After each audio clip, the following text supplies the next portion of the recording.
네, 하나님의 말씀 에베소서 5장 18절부터 21절까지입니다. 함께 읽겠습니다. 술 취하지 말라. 이는 방탕한 것이니 오직 성령으로 충만함을 받으라. 시와 찬송과 신령한 노래들로 서로 화답하며 너의 마음으로 주께 노래하며 찬송하며 범사에 우리 주 예수 그리스도의 이름으로 항상 아버지 하나님께 감사하며 그리스도를 경외함으로 피차 복종하라. 네. 다 같이 함께 기도드리겠습니다. 자비하시고 내려오신 아버지 하나님, 오늘도 저희들에게 주의 날 허락하시고 주 앞에 나와 함께 예배할 수 있게 하시는 데를 감사합니다. 주 앞에 나오게 하셨사오니 하나님을 직접 우리가 만나는 시간 되게 하시고 우리의 모든 잘못된 것 주님 앞에 내려놓고 깨끗이 씻음받게 하시고 우리 영육간에 필요한 모든 것들을 부족함이 없도록 공급받는 시간이 되게 하시기를 원합니다. 형식적이고 의식적인 종교 생활이 아니라 살아계신 하나님과 친밀한 관계 속에서 날마다 하나님의 사랑과 은혜와 살아계심을 경험하고 사는 저희들의 삶이 되게 하여 주시기를 원합니다. 이 시간에도 부족한 종을 세우셨사오니 인간의 지혜의 권하는 말씀으로 전하지 않게 하시고 성령께서 친히 원하시는 말씀 나타내 주시고 말씀이 위엄 있고 권위 있고 말씀대로 되어지는 능력의 역사가 있게 하여 주시기를 원합니다. 주 예수님 이름으로 기도드리옵나이다. 아멘. 예, 오늘은 본문 말씀을 통해서 성령 충만에 대해서 말씀을 드리려고 합니다. 지난 시간에 우리가 성령께서는 무슨 역사를 하시느냐, 성령의 사역에 대해서 말씀을 드렸습니다.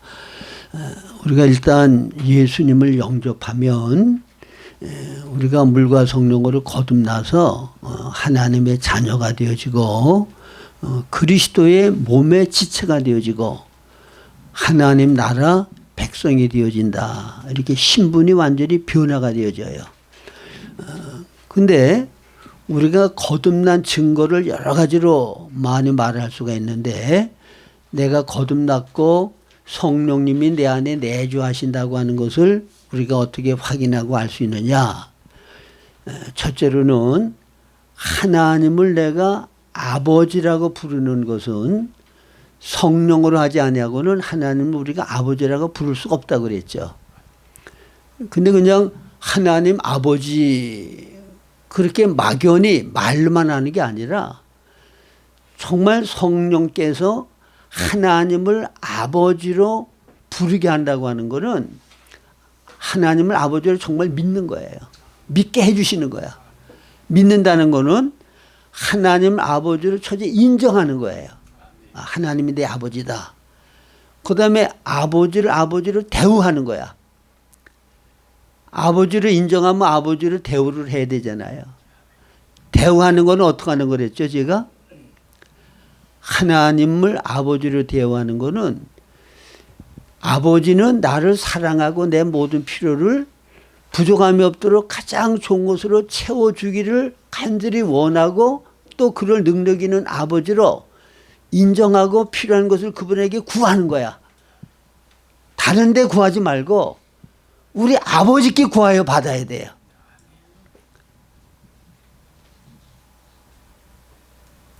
제가 지금 말씀드리는 이 말씀이 하나님을 내 아버지로 대우하는 데 있어서 굉장히 중요한 항목이에요. 왜 그런가 하면 하나님은 나를 지극히 사랑하고 내게 가장 필요하고 좋은 것을 부족함이 없도록 채워주기를 원하시고 또 그럴 능력이 있으신 분이라고 하는데 내가 필요할 때 딴 데 가서 구하고 딴 데 가서 참 하나님 초라하게 만들고 딴 걸 의지하고 딴 걸 믿고 그러면 하나님 내 아버지를 무시하는 태도란 말이에요. 입장을 바꿔놓고 생각을 해보셔. 여러분들이 돈도 많고 권세도 있고 자식에게 필요한 모든 것들을 얼마든지 공급하고 채워줄 수 있는, 문제를 해결해 줄 수 있는 그런 능력 있는 아버지인데, 내 친구한테 내 자식이 가가지고는 아저씨 우리 아버지 친구죠, 내가 이렇게 어려움이 있는데 날 좀 도와주세요. 그러면 누구 모욕하는 거야? 누구 무시하는 거예요? 자기 아버지 모욕하고 무시하는 거잖아. 하나님이 내 아버지를 살아계시는데 그분 의지하지 않고 신뢰하지 않고 필요한 거 구하지 아니하고 하나님의 대적인 세상을 의지하고 사람 의지하고 다른 거 신뢰하고 다른 거 믿고 그런 걸 통해서 내 필요를 공급받고 해결받으려고 하는 것 자체가 하나님을 무시하는 거야. 하나님을 내 아버지를 대우 안 하는 거예요. 이거 굉장히 엄중한 말이에요. 네? 저는 정말 누군가의 도움이 아니면 살 수 없을 때 사람의 도움을 구하지 아니하고 내가 잘못 가운데 징계를 받는 과정에서도 하나님만 바라보고 의지했더니 정말 내 아버지로 모든 필요를 다 공급하시더라고. 응?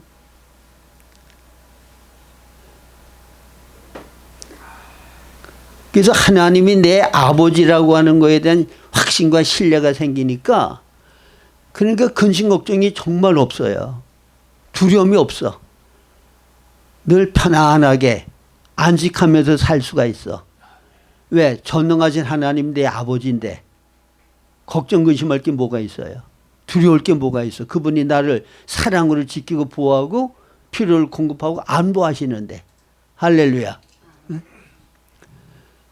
그 다음에 하나님이 나의 주인이시다. 주 되심을 성령이 아니면 예수님이 나의 주인이라고 하는 사실을 내가 인정하고 믿을 수 없다는 거 말씀을 드렸죠. 예수님이 나의 주인이시다. 그 다음에 하나님이 우리에게 은혜로 베풀어 주신 모든 것들을 깨닫고 감사하는 것도 성령께서 은혜를 깨닫게 해주셔야 가능한 거지. 그렇지 않으면 은혜로 알 수가 없어요.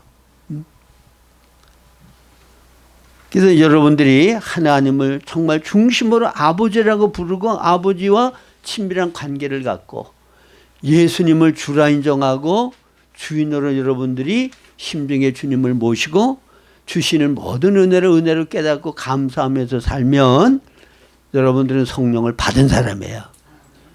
성령이 여러분 안에 역사하심으로 그런 모든 관계가 올바르게 이루어질 수 있다는 거예요. 그 다음에 성령께서 하시는 일 세 가지 말씀드렸죠. 첫째 뭐라고 말씀드렸죠? 성령은 뭐 어떻게 해요? 죄를 깨닫게 합니다. 그래서 어떤 죄는 딴 사람들은 죄로 여기지도 않는데 영적으로 성장하면 정말 성령이 역사하지 않으면 그걸 죄로 인정하고 깨달을 수 없는 부분들을 깨닫게 하시는 게 있거든요. 죄를 깨닫게 하는 게 성령의 역사예요. 그 다음에 두 번째로는 성령이 하시는 일은 뭐라고 그랬어요? 우리를 진리 가운데로 인도하신다. 진리 세 가지 말씀을 드렸죠. 예수님이 진리고 하나님의 말씀이 진리고 성령이 진리다. 우리를 진리 가운데로 인도하셔. 그 다음에 세 번째로는 뭐라고 말씀을 드렸죠? 누구를 영화롭게 해요? 성령님은 예수님을 영화롭게 하시는 분이다. 자, 그 다음에 제가 성령의 역사를 두 가지로 말씀을 드렸어요. 우리가 예수님을 영접할 때 우리가 성령으로 인치심을 받는다고 그랬어요. 그건 우리에게 생명 주시는 성령이야. 우리 안에 내주하셔서 영원히 떠나지 아니하시는 성령님이에요. 우리를 영적으로 성장해서 그리스도의 형상으로 온전케 만드는 역사를 하시는 성령이야. 그게 내주하시는 성령이에요. 그 다음에 또 하나는 오순절날 사도들이 성령의 능력의 부음을 받았죠. 이거는 사역을 위해서 주의 몸된 교회를 섬기고 복음을 증거하는 일을 위하여 성령의 능력의 부음을 받는 거예요. 그래서 우리에게는 이 두 면의 성령의 체험이 다 필요해요. 근데 외적인 성령의 능력의 부음을 받는 거는 내적인 성령의 역사를 통해서 우리가 거듭난 다음에 외적인 성령의 능력의 부음을 받을 수 있는 거지, 거듭나지 않은 사람, 내적인 성령의 내주하심이 없는 사람에게 외적인 성령의 능력의 부으심은 있을 수 없어요. 그래서 먼저 내적인 하나님의 생명과 본성을 받아서 그 다음에 외적으로 주님의 사역을 위해서 능력의 부름을 받는 거예요. 이건 종으로서의 사역을 감당케 하기 위한 성령의 능력의 부으심이란 말이에요.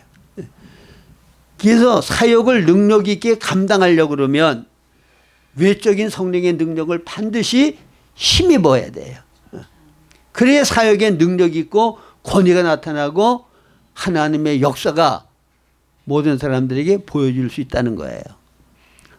그 다음에 오늘은 성령의 충만함에 대해서 말씀을 드리는데, 그러면 성령의 충만함은 뭐냐? 성령의 충만함은 내 생각과 감정과 의지, 내 인격 전체를 성령께서 통제하고 다스림 가운데 내가 사는 생활을 성령 충만한 생활이라고 말을 해요. 자, 성령님이 우리 영 안에 내주하시죠? 근데 성령님은 내 영 안에 내주하시는데 내 생각과 감정과 의지 또 내 마음에 성령님이 주인이 되셔서 내 마음 전체를, 생각, 감정, 의지 전체를 그분이 온전히 통치하시고 다스리시고 내 안에서 그분이 하고 싶은 일을 마음대로 할 수 있도록, 자유할 수 있도록 내가 그분에게 내어드리지 않으면 절대로 성령으로 충만함을 받을 수가 없어요.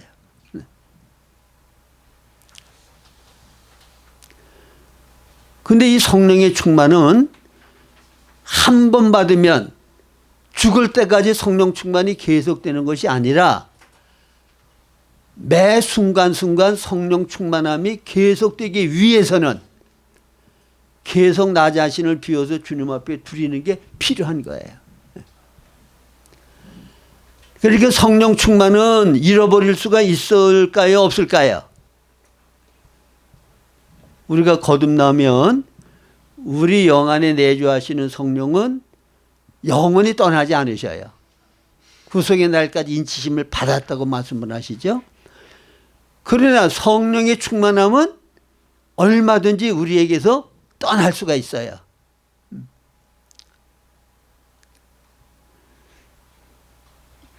여러분들이 거듭나서 하나님의 자녀가 되어지면 하나님과 우리 사이에 아버지와 아들과의 관계는 그건 영원히 끊을 수가 없어요. 그러나 요한일서 1장에 보면 아버지 하나님과 우리 사이에 교제는 끊어질 수 있다는 걸 말씀하시죠. 하나님이 빛 가운데 거하시는 것과 같이 우리도 빛 가운데 거하지 아니하면 사귐이 끊어진다고 말씀하셔요.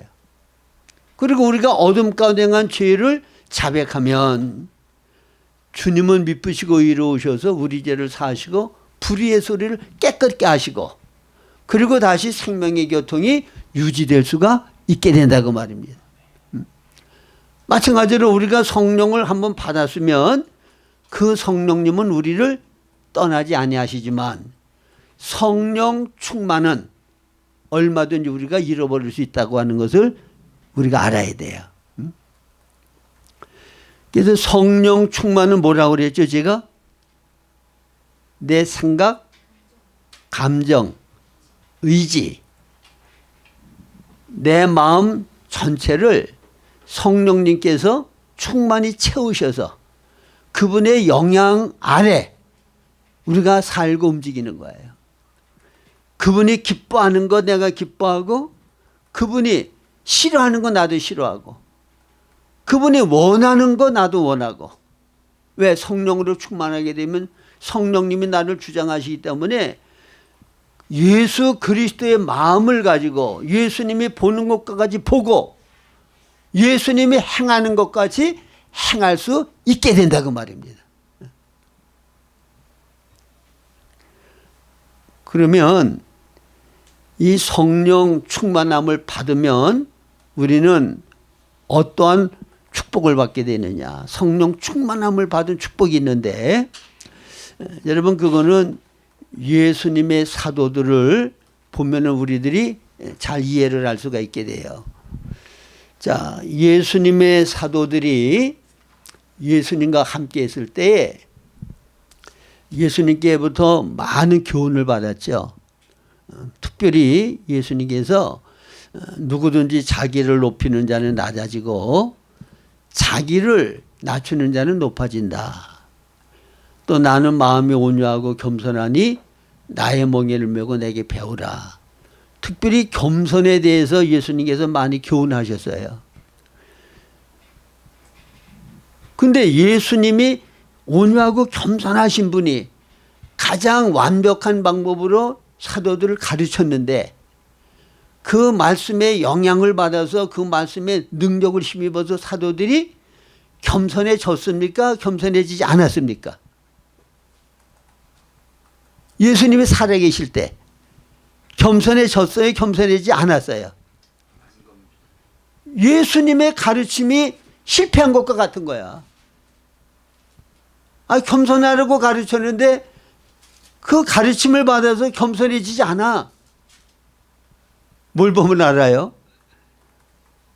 마지막 십자가 달려 돌아가시기 위해 예루살렘을 향해서 가려고 하는데 누가 더 높은 자가 되는지 서로 다투고 싸웠잖아요. 응? 마지막까지 그들 속에 교만이 남아있고 딴 사람보다 자기가 더 높은 자 되겠다고 다투고 싸우는 육신의 악한 성품이 그냥 살아있었다고. 응?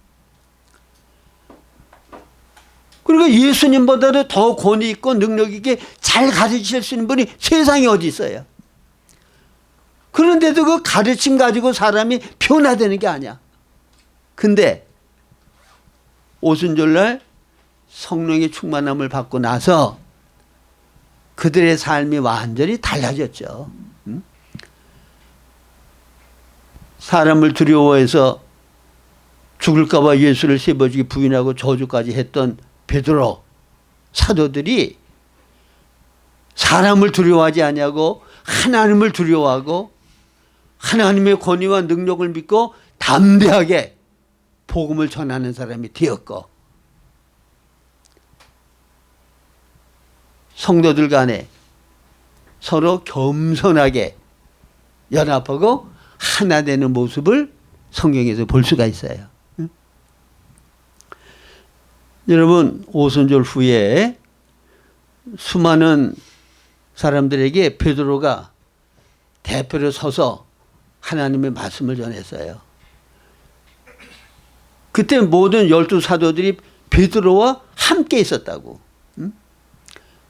근데 베드로가 하나님의 말씀을 전하니까 수천 명이 가슴을 치면서 형제 우리가 어찌할꼬, 그렇게 회개하고 변화되는 놀라운 역사가 나타났다고. 근데 똑같이 오순절날 성령의 충만함을 받고 나도 베드로와 같이 하나님의 복음을 전할 수 있는 사람인데 베드로 혼자 말씀을 전해서 그와 같은 성령의 놀라운 역사에 의해서 수천 명이 회개하고 구원받는 역사가 나타난 것을 보고 사도 중에 누구 하나라도 그걸 질투한 사람이 있었을까요? 다 모두 기뻐하고 즐거워하고 감사했을까요?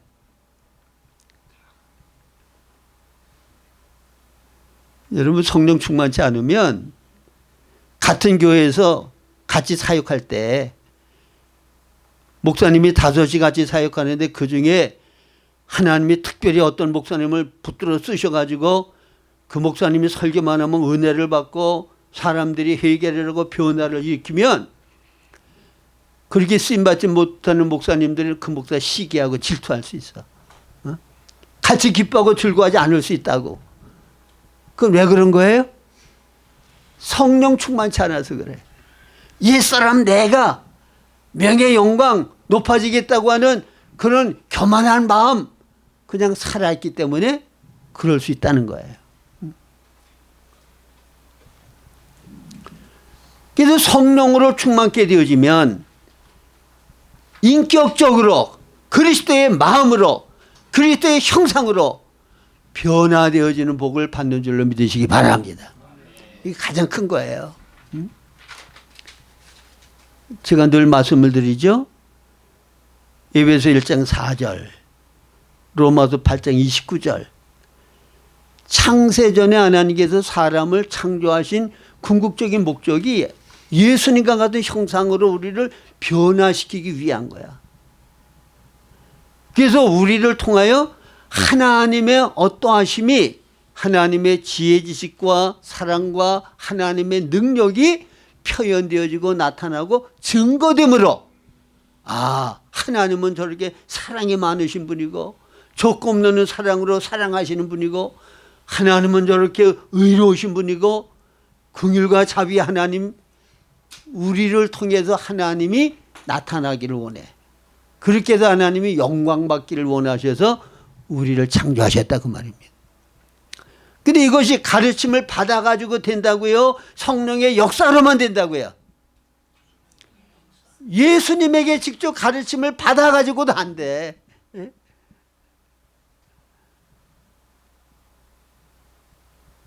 제가 그래서 계속 반복해서 간증하는 것 중에 하나가 뭐예요? 역삼동 교회에서 13년 동안을 성경을 열심히 잘 가르쳤단 말이에요. 예? 가르친 내용 물어보면 딸딸 외워서 잘 대답할 수도 있을 정도로 말씀을 잘 알아. 근데 그들의 성품은 변화된 모습을 볼 수 없어. 그거는 성경 지식을 많이 안다고 해서 변화되는 거 아니에요.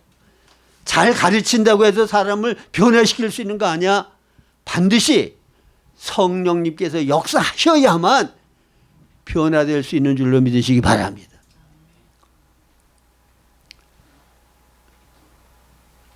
성령으로 충만케 되어지면 우리가 그리스도의 영상으로 하나님이 기뻐하는 사람으로 인격이 변화될 수 있다는 이게 바로 성령으로 충만함으로 우리가 받는 복이라고 말해요. 그 다음에 성령으로 충만케 되어지면 어떻게 되느냐. 여러분 요한복음 7장 37절 보면 명절 끝날 곧 큰 날에 예수께서 서서 외쳐 가라사대 누구든지 목마르거든 내게로 와서 마시라. 나를 믿는 자는 성경에 이른 것 같이 그 배에서 생수의 강이 넘쳐 흐르리라. 이는 그가 받을 성령을 가리켜 말씀하신 것이라. 말씀하셨죠? 그러니까 목마르다고 하는 거는 만족이 없는 거예요. 만족이 없으면 평강을 누릴 수가 없어. 기뻐할 수가 없어. 네? 그러니까 돈에 목마른 사람은 돈을 많이 벌기까지는 만족하지 못해요. 그 다음에 뭐 내가 학문적으로 어떤 박사가 되기를 원하는 사람은 박사가 되기 전까지는 만족하지 못해. 근데 여러분 세상에서 우리들이 만족하기를 원하고 추구하는 것들은 그것들은 전부 다 진정한 만족이 될 수가 없어요. 그래서 예레미야서 2장 13절에 보면 내 백성이 2가지 악을 행하였나니 곧 생수의 근원되는 나를 버린 것과 스스로 웅덩이를 판 것인데 그것은 물을 저축지 못할 터진 웅덩이다. 생수의 근원 되시는 하나님을 버리고 나 스스로의 만족과 나 스스로의 모든 기쁨과 즐거움을 내 스스로가 얻기 위하여 내가 열심히 노력을 해. 열심히 웅덩이를 파. 근데 그거는 물을 저죽지 못할 터진 웅덩이라 다 새나가. 제가 하나님의 축복과 내 수고와 노력으로 뭔가를 하려고 하는 거 그 전에 예를 들어서 한번 말씀을 드렸죠. 강가에서 멀리 떨어진 모래사장에다가 이렇게 구덩이를 파고 거기다가 물을 열심히 부어도 금방금방 물은 없어지고 말아요. 고이지를 않아. 근데 강가 바로 옆에다가 웅덩이를 파면 거기에 물이 금방금방 고여. 하나님이 우리를 축복하시면, 하나님이 우리를 채우시면, 그럼 하나님의 것으로 충만하게 되어지고 만족할 수가 있단 말이에요. 예? 제가 토요일 날 중국에서 선교하다가 한국에 와서 개척해야 하는 그 선교사님 하고 저희가 이제 교제를 나누는데, 그분이 이제 어제는 그런 간증을 하더라고요. 자기가 개척을 하는데 하나님께서 정말 그 사역에 하나님이 축복을 하시니까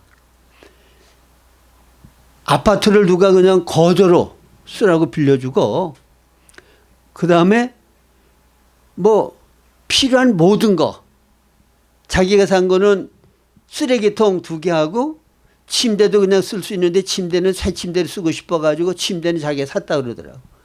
그 외에 나머지는 필요한 모든 게 그 집안에 다 갖춰져 있는 것을 그냥 쓰라고 통째로 줬다는 거야. 응? 그리고 또 며칠 전에는 어떤 사람이 좋은 집을 사서 이사 가면서 자기가 쓰던 아파트를 뭐 전세금이고 무슨 월세 일체 없이 무조건적으로 이 아파트를 선교사님이 예배당으로 쓰시려면 마음대로 쓰시라고 내줬다고 그러더라고. 응? 이거 누가 하는 거예요? 하나님이 기뻐하시고 하나님이 축복하시면 이렇게 저절로 돼. 예? 내가 아당바당 노력해서 뭐 힘써서 되는 거 아니야. 응? 축복하시면 저절로 돼요. 하나님 아버지가 나를 기뻐하시고 나를 위하시면 이렇게 형통하게 모든 것이 술술 저절로 풀려. 그러니까 하나님에게 복을 받으려고 해야 돼. 하나님에게 복 받는 사람이 돼야 돼.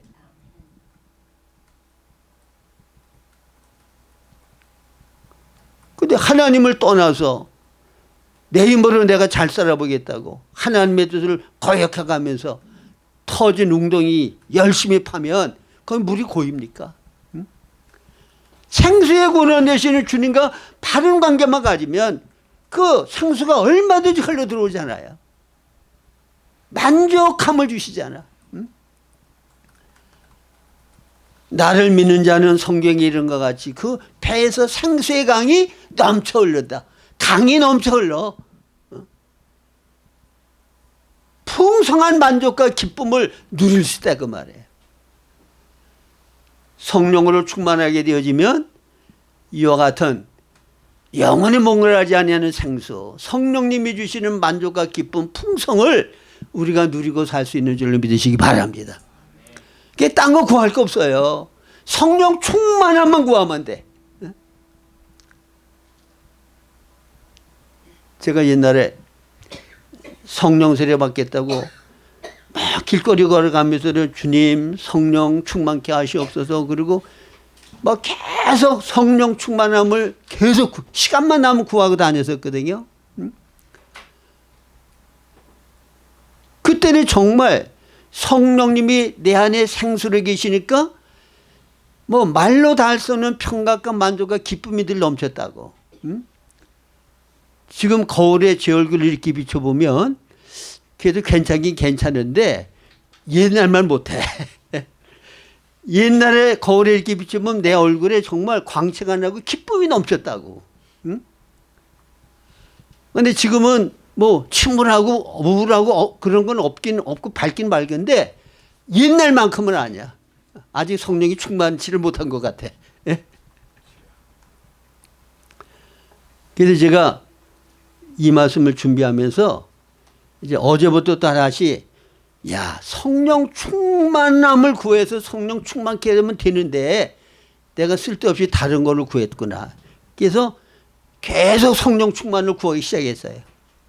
성령으로 충만케 해달라고.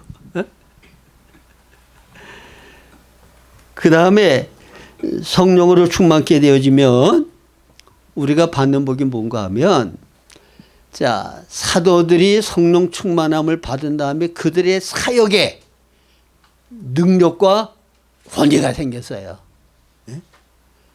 안질뱅이 사도행전 3장에 보면 은과 금은 없거니와 내게 있는 것을 네게 주노니 나사렛 예수의 이름으로 일어나 걸으라. 그리고 일으켰더니 안질뱅이가 벌떡 일어났어. 누가 하신 거예요? 성령님이 하신 거야. 그런 기적을 보고 많은 사람들이 몰려들었어. 그때 이건 내가 한 것 아니고 나사렛 예수님께서 그분이 하신 거다. 예수의 복음을 준 거에서 많은 사람을 주님께로 돌아오게 했잖아요. 사역에 권위가 있고 능력이 나타나고 사역에 많은 열매를 맺게 되었다고 말이에요. 어떻게 되니까? 성령으로 충만하게 되니까.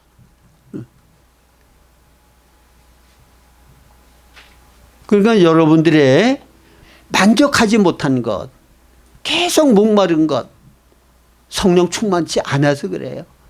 사역에 열매가 없고 하나님의 함께 하시는 능력이 나타나지 않는 것, 왜 그래요? 성령이 충만하지 않기 때문에 그래. 그리고 첫 번째 지금 뭘 말씀을 드렸어요? 그리스도 형상으로 내가 거룩하게 변화되지 않는 것. 왜 그러냐? 성령으로 충만하지 않기 때문에 그래. 성령님께 내가 온전히 모든 것을 내어드리고 성령으로 충만케 되어지면 이상 말씀드린 이 세 가지 놀라운 성령의 축복이 우리와 함께 한다고 하는 사실을 굳게 잡으시기를 바랍니다. 자, 그러면 마지막으로 성령 충만함은 어떻게 받을 수 있느냐는 거예요. 여러분 성령으로 충만되기를 원하십니까? 그러면 성령 충만케 되는 방법대로 하면 돼요. 술 취하지 말라. 이는 방탕한 것이니 오직 성령의 충만함을 받으라. 자, 이거는 술 취하지 말라는 것이 명령인 것과 같이 성령의 충만함을 받으라는 것도 엄중한 명령이에요. 하나님께서 우리에게 명령으로 하신 말씀을 순종치 아니하면 그건 죄가 되는 거예요. 회개하지 아니하면 하나님과 관계에 문제가 생겨요. 그러니까 술 취하지 말라고 명령하신 것과 같이 성령의 충만함을 받으라고 하는 것도 명령이기 때문에 성령 충만함을 받지 않으면 하나님 앞에 우리가 문제가 생기는 거예요. 그런데 여기에서 성령 충만함이라고 하는 것은 문법적으로 보면 현재 진행형, 현재 충만케 되어지고 앞으로도 계속 충만함이 유지되어야 하는 것. 주님이 말씀하는 게 바로 그거란 말이야. 지금 내가 성령 충만케 되어지고 그 성령 충만이 계속 진행되어야 한단 말이에요.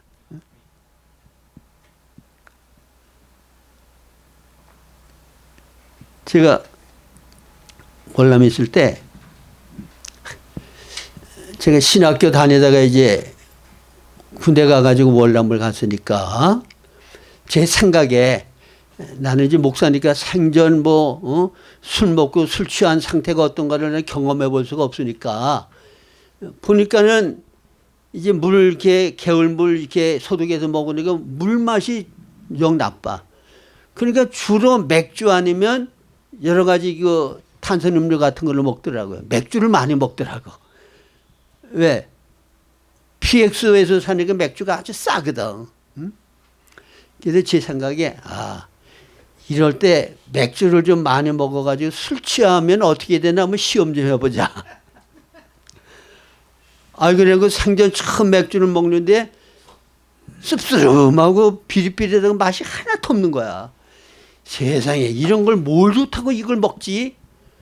근데 어떤 시로를 뭐 해보는 거니까 먹기 힘들어도 먹어보자. 그러니까 억지로 2강을 먹었어. 그러고는 이제 막사를 이렇게 돌아가려고 하니까 비틀비틀대더라고. 꼭 허당을 밟는 것 같아요. 제가 이제 용인 사는데 그 오일장이거든요.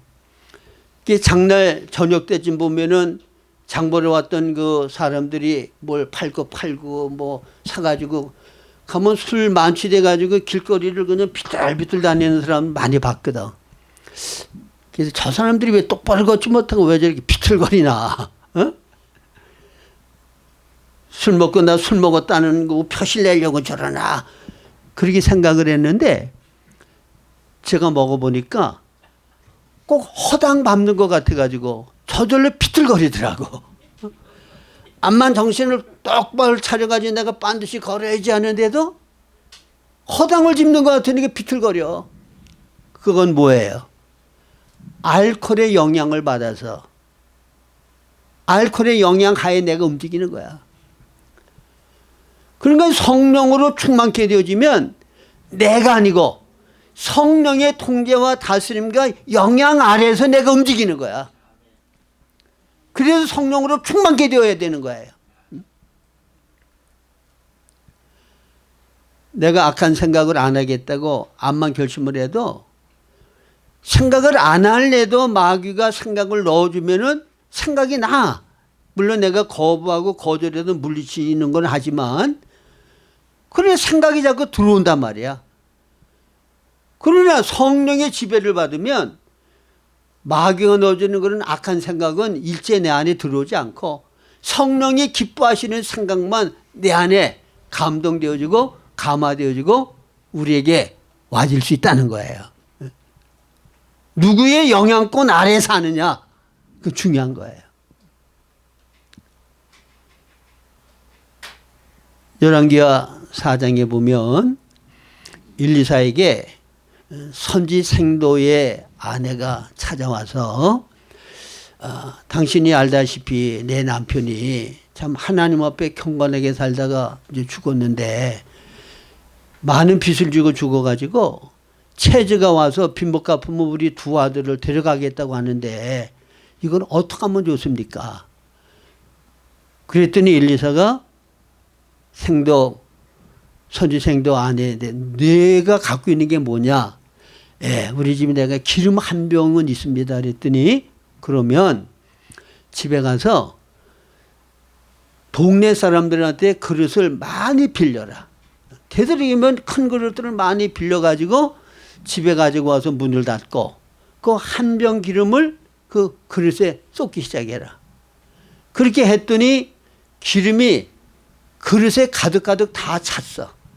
더 이상 빈 그릇이 없으니까 이제 기름이 멈춘 거예요. 그래서 그 기름을 가지고 가서 전부 다 팔아가지고 빚을 다 갚고 그 어려운 문제를 해결받을 수가 있었다는 내용이 나와요. 그런데 여러분 이 기름은 뭘 상징하는 거죠? 기름은 성령을 상징하는 거예요. 그러면 성령님은 반드시 어디에 채워지는가 하면 빈 그릇에 성령님은 채워져. 뭔가가 채워져 있는 데는 성령님이 채울 수가 없어. 빈 그릇에만 채워져. 심령이 가난한 자는 복이 있나니 심령이 가난한 자에게 하나님의 은혜는 부어지는 거야. 교만한 자를 물리치시고 겸손한 자에게 은혜를 주신다는 말씀이 무슨 말씀이에요? 교만은 내 안에 내 것으로 내가 뭘 할 수 있고 뭘 갖고 있고 나는 어떤 사람이라는 자만심으로 꽉 채워져 있기 때문에 성령이 그 안에 들어갈 틈이 없어. 은혜가 들어갈 틈이 없어. 예? 심령이 비워져야 돼. 어린아이와 같아야 돼. 가난해야 돼. 그래야 빈 마음의 성령으로 체험을 받을 수 있다고 하는 것을 성경은 분명히 우리에게 말씀하고 있는 거예요. 예? 그래서 성경에 보면 약한 자, 천한 자, 멸시받는 자를 택하셔서 강한 자, 부한 자, 지혜로운 자를 부끄럽게 하신다고 말씀하시죠. 약하고 천한 자, 멸시받는 자는 심령이 가난할 수밖에 없어. 의지할 게 없어. 내세울 게 없어. 내가 뭘 할 수 있는 능력이 없어. 그러니까 전적으로 주님만 의지할 수밖에 없고 주님만 바라볼 수밖에 없고 성령으로 채워주셔서 성령이 나를 통하여 역사하기를 기대할 수밖에 없다 그 말이에요. 그래서 목사님들도 이 성경 지식도 많고 언변도 훌륭하고 사람을 울리고 웃길 수 있는 재능이 있고 그런 분들은 자기가 가지고 있는 지식과 자기가 가지고 있는 그 재능으로 얼마든지 사람들을 울리고 웃기고 눈으로 보이는 무슨 열매가 나타나는 것 같은 것을 얻을 수 있거든요. 사실은 그거는 전부 다 껍데기지만 그런 사람은 전적으로 하나님 의지 안 해. 내가 있는 게 있으니까. 그러나 아무것도 없는 사람은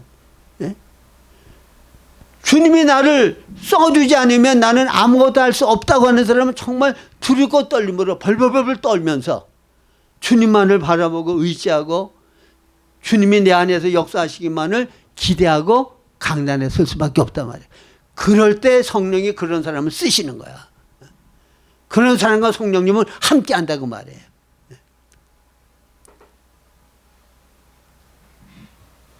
비워야 됩니다. 그래야 성령님은 채워주실 수 있는 거예요. 그리고 성경에 보면 성령을 근심하게 하지 말라는 말씀이 나오죠. 주보에 이제 말씀이 나오는데 성령을 근심하지 말라. 에베소서 4장 30절 하나님의 성령을 근심하게 하지 말라. 그 안에서 너희가 부속의 날까지 인치심을 받았느니라. 성령님을 근심하게 하지 말라. 자, 여러분 성령님의 사랑을 느껴보신 적이 있어요? 성령님의 사랑. 보통 아버지 하나님의 사랑, 주 예수님의 사랑은 우리들이 늘 묵상도 하고 그 사랑을 느끼고 감사 감격도 하잖아요. 예? 근데 성령님의 사랑은 우리가 말도 잘 안 하지만 잘 느끼지도 못해. 성령님이 나를 얼마큼 사랑한다고 하는 느낌이 별로 없다고. 아버지 하나님의 사랑. 여러분 탕자 비유를 통해서 아버지 하나님의 사랑이 어떻다는 거 느끼잖아요. 예? 예수님이 나 위하여 십자가 달려 고난당하시고 죽으시고 고통당하셨다는 거. 그 예수님의 사랑 우리들이 느끼잖아요. 근데 성령의 사랑은 우리가 별로 말도 안 하고 별로 느끼지도 못해. 근데 저는 성령을 근심하게 하지 말라. 구속의 날까지 인심을 받았다는 이 말씀을 통해서 성령님의 사랑이 어떤 사랑이라는 것을 제가 아주 깊이 느낀 적이 있거든요. 제가 언젠가도 예화로 말씀을 드린 기억이 나는데 제가 차가 있기 전 옛날이죠. 원주 성도원 김영기 목사님이 이제 거기 교육장 만드시고 이제 기도원 만드신 글로 이제 제가 기도를 자주 하러 다녔거든요. 근데 기도를 마치고 이제는 고속버스를 탔는데 10,000원이야. 빈자리가 하나도 없어. 근데 바로 내 옆자리에 앉은 사람이 옷을 한 번도 안 빨아입었는지 아주 그 악취가 나는데 못 견디겠더라고. 야, 이게 집에까지 이 사람 옆에서 이 냄새를 맡으면서 어떻게 가나.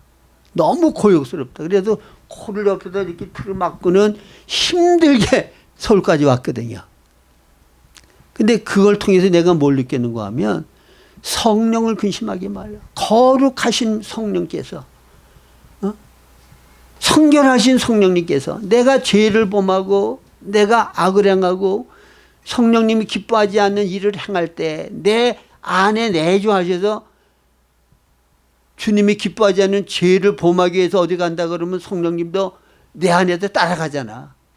그래서 그 죄범하는 그 꼴을 다 성령님이 보고 계실 거 아니야.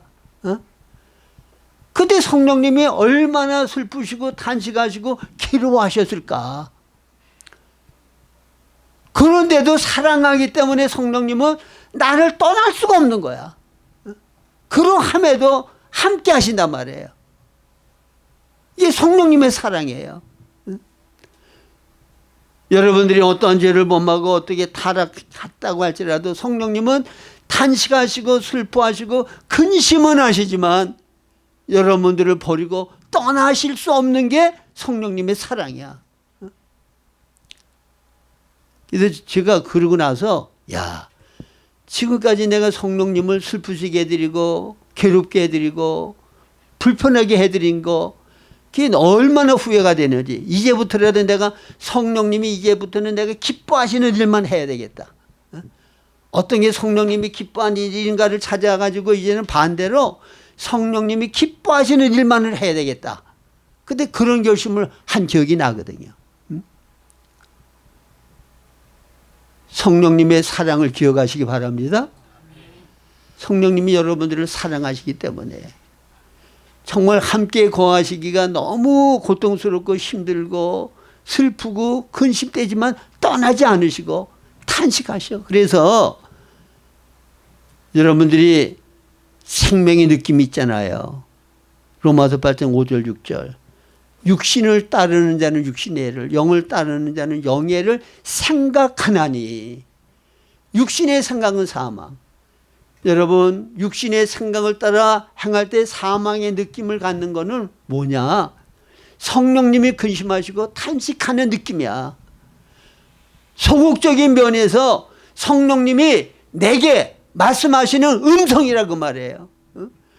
너의 이런 생각 때문에 내가 괴롭다. 내가 힘들다. 내가 근심한다. 빨리 거기서 돌이켜라. 그게 바로 사망의 느낌으로 성령님은 내게 말씀하시는 거예요. 그러니까 성령님의 사랑을 우리들이 좀 깊이 생각하면서 지금까지 성령님은 슬프시게 해드리고 근심하게 해드리고 성령님을 괴롭게 해드린 데서 돌이켜서 영을 따라 삶으로 성령으로 충만케 되는 삶으로 성령님을 기쁘시게 해드리는 삶, 내 안에서 성령님이 나를 위하여 해주고 싶은 일을 마음껏 하실 수 있도록 드려지는 삶을 살아가실 수 있기를 주님의 이름으로 부탁합니다. 그러기 위해서는 내가 주인 되어 있는 거, 내가 내 마음대로 하는 그거에서 내가 돌아서야 돼요. 나를 비워야 돼. 성령님이 주인이 되시고 나를 온전히 다스릴 수 있도록 나를 온전히 비워드려서 성령으로 충만케 되어서 그분이 마음껏 우리를 축복하시고 마음껏 우리를 통하여 주의 영광과 주님이 이루신 모든 역사를 실제화되게 하는 역사, 그것이 우리 안에 이루어질 수 있도록 성령의 충만함을 받고 성령 충만함을 받기 위해서 모든 것 비워드리는 삶이 되실 수 있기를 주님의 이름으로 축원합니다. 기도하겠습니다.